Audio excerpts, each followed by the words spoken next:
global happenings today. We communicate, we analyze global news. Stay tuned. Hello, beautiful people. Welcome to Global Happenings Today. From all indication, Atiku, would I say, has entered one chance, as the crisis within PDP is not abating anytime soon. In fact, the crack is not only visible, it is very much open to the public glare right now that Atiku may need to first of all seal up the battle within before he faces the 2023 general elections. Well, let's go straight into the news to find out how 6 governors have decided to declare their stand, and this may not all go well as they have decided to probably frustrate Atiku within. 6 governors of the People's Democratic Party are believed to have resolved to work against the 2023 presidential campaign of the party's presidential candidate Atiku Abubakar. According to report, PDP governors predominantly from the south are now openly against Atiku's presidential bid. The source listed some of the governors as Nyesom Wike of Rivers State, Samuel Otom of Benue State, Ifeanyi Ugwuanyi of Enugu State, Seyi Makinde of Oyo State, and Ishaku Darius of Taraba and Okezie Ikpezu of Abia State as governors unwilling to support Atiku's bid. The source said when Wike lost the primary election to Atiku, party leaders agreed that it would be best to pick him as the running mate to Atiku. He revealed the aforementioned governors met with Atiku and other leaders to pick Wike as a popular choice, but were ignored by Ayu and Atiku, who are believed to be micromanaged by some powerful northern leaders. He said though they may not defer to APC, they are likely going to sabotage the chances of PDP from within. The governors can't and won't defect. They understand that clearly. If they defect now, the chances that their candidates can't win elections. Some of them are going for a second term, but they will sabotage Atiku the same way PDP governors sabotaged President Goodluck Ebele Jonathan in 2015. If you recall, many governors of PDP, especially from the north, worked for the emergence of Buhari.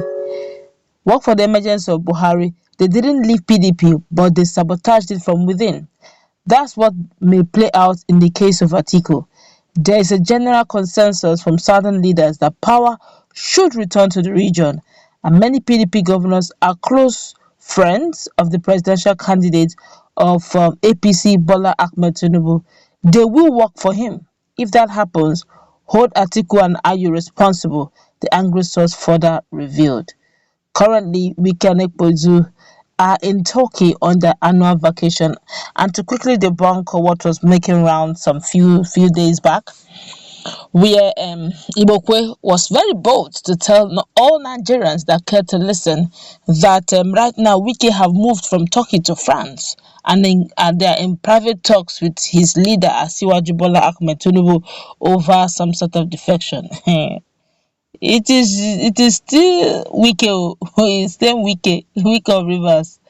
Well, of course, even Asiwaju himself, Bola Ahmed Tinubu, via his media aid, had debunked it, saying there's no such thing. He's in France. He's not in talks with Wike, and Wike had also, debunked it as well. As look, I'm relaxing my nerves with my friends and colleagues and brothers in Turkey. I've not even moved to France. Is this spiritual movement? And quickly, probably let's say show of shame.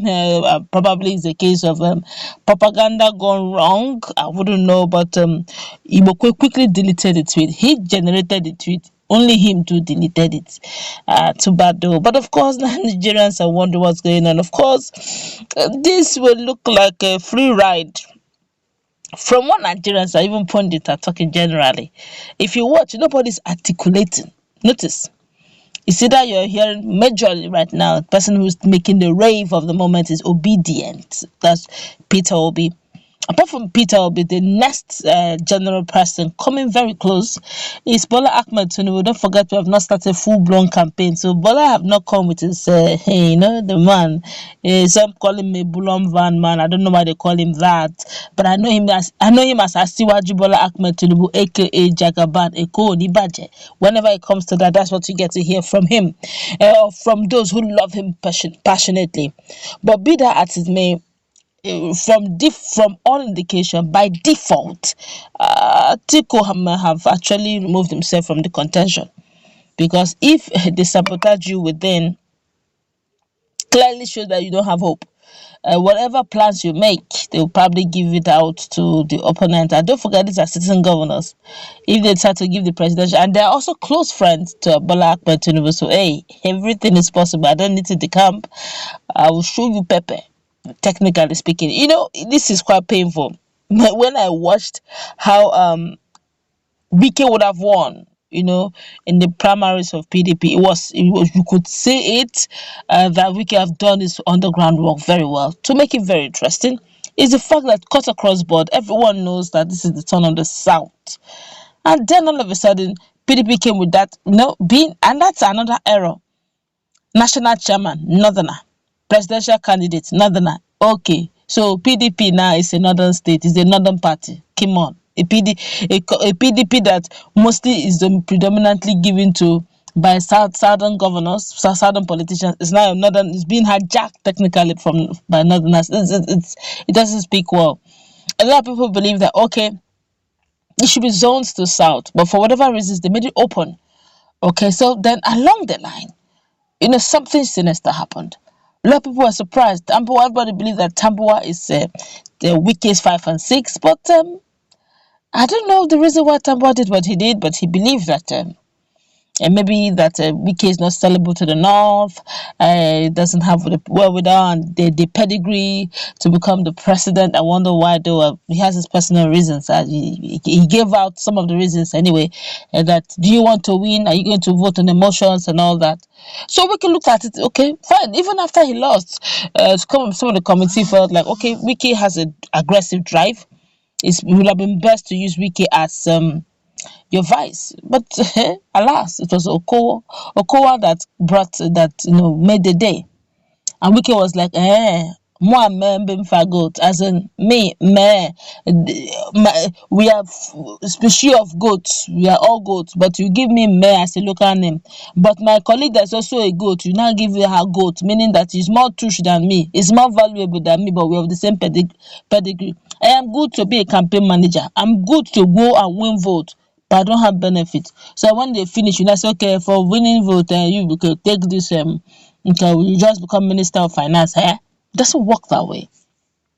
Wike stayed in the party because he believed it's time for, after sacrifices, there's what we call reward system. He decided, well, since I'm no more in the race, I have nothing to gain or lose, let me go and relax. Those who have race to run, and those who have politics to win, and those who have presidential campaign to win, they should go ahead and start campaigning. While me and my friends who have nothing to win or lose, relax. And I think it's commonsensical. You want his services, engage him. And how do you engage him? A man of that pedigree, make him your vice. He has everything to lose if he doesn't campaign. But you did not make him his vice. He's not vying for any position. So, guy, what do you expect him to do? To come and hit his head? He can't do that. It's called common sense. And that's how you engage the best hands. Make sure you bring them into the picture. Make them stakeholders in the game, and they'll give you their best. That's what we're going to wrap it up. Let's meet in our conversation. Also take